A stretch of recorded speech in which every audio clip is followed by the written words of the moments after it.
प्रभु में मेरे प्रिय भाइयों एवं बहनों, आप सबों को नमस्कार। आज हम चर्चा करेंगे कुलुस्सियों की किताब दूसरा अध्याय, उसका 14 से 17 पद तक।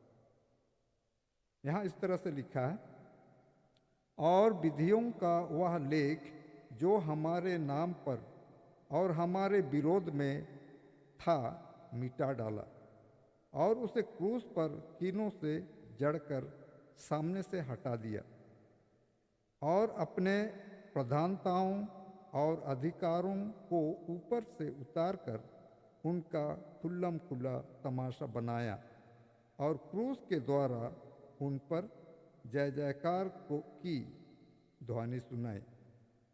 इसलिए खाने पीने या पर्व या नई चांद या सबत के विषय में तुम्हारा कोई फैसला ना करे, क्योंकि ये सब आने वाली बातों की छाया है, पर मूल वस्तुएं मसीह की है। तो यहाँ पर हम लोग देखेंगे कि सबत क्या चीज़ है, कौन सा सबत के बारे में कहा रहा है। उसके बाद खाने पीने बहुत कोई ये समझते हैं कि अशुद्ध भोजन के बारे में सोचते हैं, लेकिन ये पौलुस प्रेरित यहाँ अशुद्ध भोजन के बारे में नहीं कह रहा है। तो खाने पीने तो ये भी भेंट का एक हिस्सा है। इंग्लिश में इसको कहता है मील ऑफरिंग और ड्रिंक ऑफरिंग। तो ये भी भेंट में शामिल है। और सबत के बारे में हम लोग डिटेल्स में देखेंगे थोड़ा सा, कौन सा सबत के बारे में कहा रहा है। आइए हम लोग देखेंगे, क्योंकि सबत जो है 10 आज्ञा में है, 10 आज्ञा का एक हिस्सा है। और 10 आज्ञा जो है परमेश्वर का चरित्र को दिखाता है।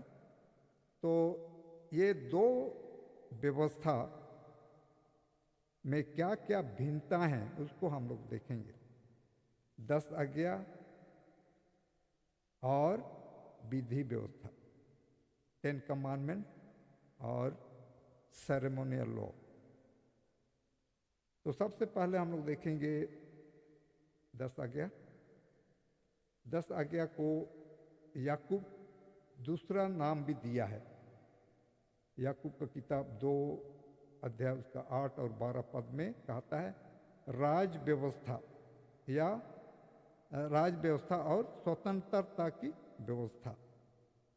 और विधि व्यवस्था इफिसियों 2:15 और इब्रानियों 9:12 इसको पढ़िएगा तो वहाँ लिखता है विधियों की रीति है। 10 आज्ञा निर्गमन 10 उसका 1 से 17 और व्यवस्था विवरण 5 उसका 22। परमेश्वर खुद इस्राएलियों को बोला। जी हाँ, तो परमेश्वर अपने मुंह से इस्राएलियों को बोल के सुनाया। लेकिन विधि व्यवस्था को मूसा ने इस्राएलियों को बताया।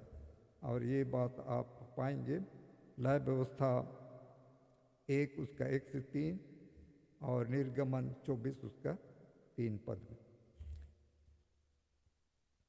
निर्गमन 31, 18 और 32 का 16 में हम पाते हैं कि 10 आज्ञा को जो है परमेश्वर अपने उंगलियों से पत्थर के 2 पट्टियों पर लिखा और विधि व्यवस्था को मूसा के द्वारा लिखा गया। व्यवस्था विवरण 31, 9 और 24 पद में हम ये बात पाते हैं। ये जो है 10 आज्ञा की जो 2 पट्टियां थी, कहाँ पर रखा गया। व्यवस्था विवरण 10 उसका 1 से 5 और पहला राजा 8 उसका 9 पद में हम पाते हैं कि 10 आज्ञा के पट्टियों को जो है संदूक के अंदर रखा गया। जी हाँ, तो संदूक जो है महापवित्र स्थान में हुआ करता था और उस संदूक के अंदर में जो है 10 आज्ञा की 2 पट्टियों को रखा। लेकिन विधि व्यवस्था को कहाँ रखा गया? व्यवस्था विवरण 31, 24 से 26 में हम लोग पाते हैं कि संदूक के बगल में रखा गया। संदूक के अंदर नहीं, संदूक के बाहर जो है बगल में रखा। 10 आज्ञा कब से है? तो इसको हम लोग पढ़ेंगे। पहला यूहन्ना 3 उसका 4 और 8 पद, और रोमी 4, 15 और 5 का 13 पद। यहाँ कहता है पाप से पहले से है। 10 आज्ञा पाप आने से पहले से है। और विधि व्यवस्था कब से है? इब्रानी 5 उसका 1 पद और 8 का 4 पद कहता है ये जो है पाप के बाद आया है। विधि व्यवस्था पाप के बाद आता है। 10 आज्ञा का काम क्या है? 10 आज्ञा क्या उद्देश्य क्या है? पाप को बताना, हमारे आत्मिक बीमारी को बताना। रोमी 3 उसका 20 अध्याय और 7 का 7 पद में ये बात पाते हैं। अब विधि व्यवस्था का उद्देश्य क्या है? लय व्यवस्था 6 अध्याय उसका 6 और 7, यूहन्ना 1:29 पाप का इलाज को बताता है।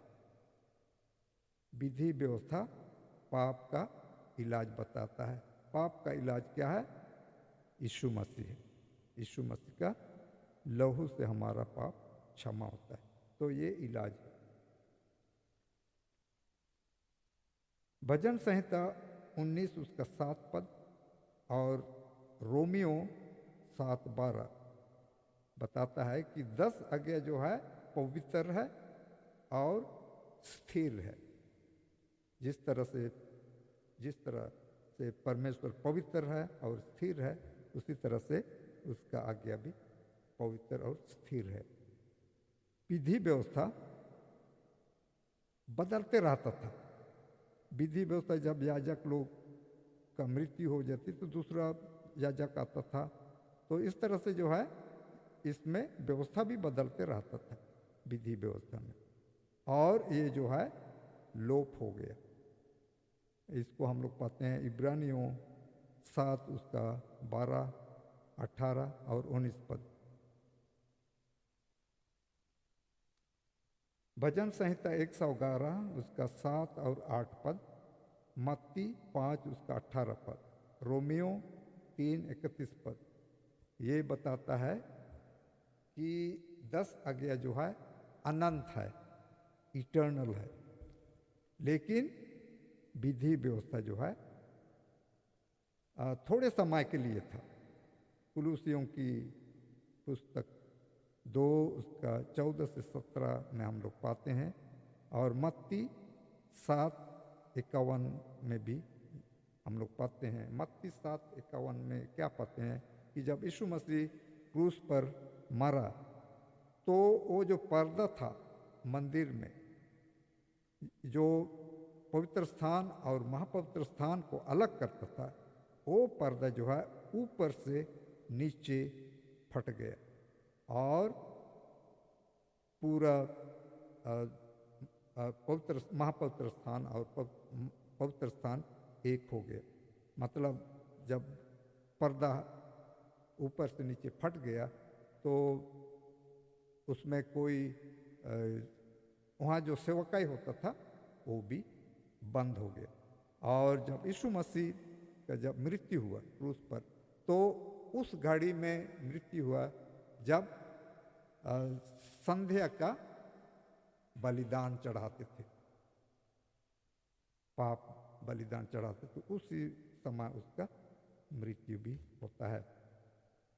तो इसलिए जो जितने भी विधि व्यवस्था थी यीशु मसीह का मृत्यु के बाद जो है समाप्त हो गए, उसी समय समाप्त हो गए। उसके बाद से कोई बलिदान नहीं चढ़ाए। तो आइए हम लोग देखेंगे यहूदियों का पर्व। लय व्यवस्था की किताब 23 अध्याय में हम लोग पाते हैं कौन कौन सा त्यौहार वो लोग मनाते थे। फसा पर्व, अखमीरी रोटी का पर्व, पेंतिकुस्त का पर्व, नव वर्ष का पर्व, प्रायश्चित का दिन और झोपड़ियों का पर्व। तो ये सारे पर्व थे, त्यौहार थे जो यहूदी लोग मनाते थे और उस समय विश्राम करते थे और जैसे साबत का पालन करते थे उसी तरह इन त्यौहार को भी पालन करते थे। कोई काम नहीं करते थे और वो लोग पवित्र मानते थे। तो विश्राम करते थे और इसलिए यहाँ पर हम लोग कंफ्यूज होते हैं कि कौन सा साबत के बारे में कुलुसियों की किताब 2 अध्याय उसका 16 पद में लिखा है। तो यहाँ पर पौलुस प्रेरित जो है साप्ताहिक साबत नहीं, जो सृष्टि में सृष्टि किया गया है वो साबत के बारे में नहीं कह रहा है, लेकिन ये जो त्यौहार जो मनाते थे और उस समय भी विश्राम करते थे उस साबत के बारे में पौलुस प्रेरित हमें कह रहा है कि ये सारे जो है समाप्त हो गए, क्योंकि ये छाया थी, आने वाली वस्तु की छाया थी। इन पर्वों के दिनों में भी साबत जैसा ही विश्राम करते थे, ये सब आने वाली वस्तु की छाया थी जो क्रूस पर समाप्त हुआ। ये सब मनुष्य का पाप के बाद आया था। तो ये विधि व्यवस्था जो है, जब मनुष्य पाप किया उसके बाद से ये आया। लेकिन जब यीशु मसीह को ही दर्शाते थे, जितने विधि व्यवस्था थे सारे यीशु मसीह का सेवकाय और बलिदान को ही दर्शाते थे। इसलिए जब यीशु मसीह बलिदान हुआ क्रूस पर तो ये सब समाप्त हो गया। मत्ती 27 उसका 51 में वही बात पाते हैं, पर्दा ऊपर से नीचे फट गया। 7वां दिन यानी सबत छाया में शामिल नहीं है। 10 आज्ञा छाया नहीं है, क्योंकि ये पाप से पहले से है। सबत सृष्टि से है और परमेश्वर ने अपना काम जिसे वह करता था 7वें दिन समाप्त किया और उसने अपने किए हुए सारे काम से 7वें दिन विश्राम किया। उत्पत्ति 2 उसका 2 और 3। और परमेश्वर ने 7वें दिन को आशीष दी और पवित्र ठहराया, क्योंकि उसमें उसने अपनी सृष्टि की रचना के सारे काम से विश्राम लिया। 10 आज्ञा पाप से पहले से है, जो भी लिखित रूप में पाप के बाद आया है। आप सवाल उठा सकते हैं, कैसे 10 आज्ञा पाप से पहले था? इसका जवाब यह है, पहला यूहन्ना 3 उसका 4 पद कहता है, जो कोई पाप करता है वह व्यवस्था का विरोध करता है और पाप तो व्यवस्था का विरोध है। पाप का आरंभ स्वर्ग में हुआ। क्यों? इसका मतलब यह हुआ कि स्वर्ग में आज्ञा था, व्यवस्था था। इस पृथ्वी में भी आदम को आज्ञा दिया गया था, जिसे उसने तोड़ा और इस पृथ्वी पर पाप भर गया। जी हाँ, तो मैं आप सबों को जो छाया के बारे में बताया कि कौन कौन सी छाया था जो कि क्रूस पर समाप्त हो गया। तो जितने भी विधि व्यवस्थाएं थी, त्योहारें थीं, यहूदी लोग मनाते थे, ये सारे समाप्त हो गए। लेकिन 10 आज्ञा साबत, ये पवित्र है, साबत पवित्र है, परमेश्वर ने उसको पवित्र किया है और ये अनंत है। 10 आज्ञा में शामिल है और 10 आज्ञा अनंत है। ये बाइबल में हम लोग कहीं नहीं पाते हैं कि 10 आज्ञा समाप्त हो गए। यीशु मसीह 10 आज्ञा का सम्मान किया, उसने खुद इसका पालन किया, साबत का पालन किया, 10 आज्ञा का पालन किया और पवित्र शास्त्र में पाते हैं कि यीशु मसीह कोई पाप नहीं किया। इतना ही आज के लिए है। परमेश्वर आप सबों को आशीष दे। धन्यवाद।